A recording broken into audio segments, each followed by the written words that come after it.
Welcome.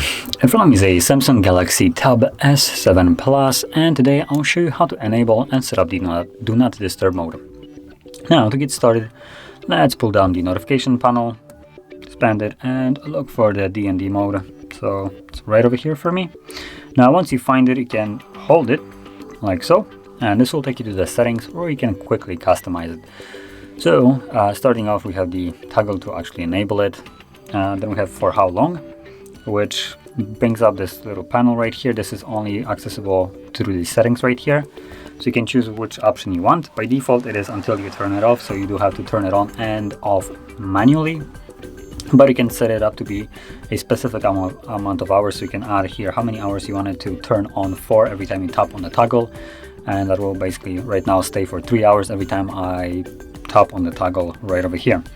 Or what you can do is select the Ask Every Time option, which is probably the best one, because every time you tap on it, it will bring up this window and you can set how many hours you want it to turn on for or until turn off. So you have more options right here.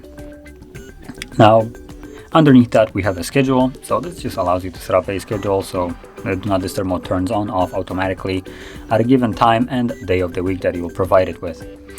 And below that, we have exceptions for calls, messages, and conversations. We can tap on here. Now, calls and messages and conversations basically have the same options, so all contacts, favorites, and no one.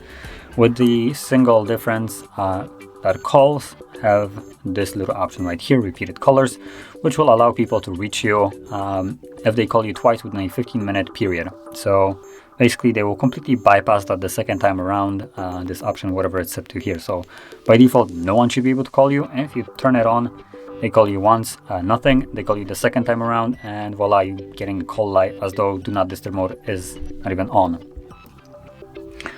Then we have alarms and sounds, so just overall the sound options for Do Not Disturb mode, and then apps, what kind of apps can give you notifications, stuff like that during the mode, and hiding notifications, and that's about it. So from here, if you select it to be an automatic rule, so it turns on and off automatically, then, well, you don't need to do anything extra. But if you're one of those people that want to turn it on and off yourself, then all you need to do is pull down the notification panel, click on the toggle, and if you have it set as I have to the Ask Every Time, then simply select which one you want, turn on, and there we go. You can see right here, it is right now enabled. So, because it is until you turn it off, you do have to turn it off, obviously, once you're done with it. So, that being said, if you found this very helpful, don't forget to hit like, subscribe, and thanks for watching.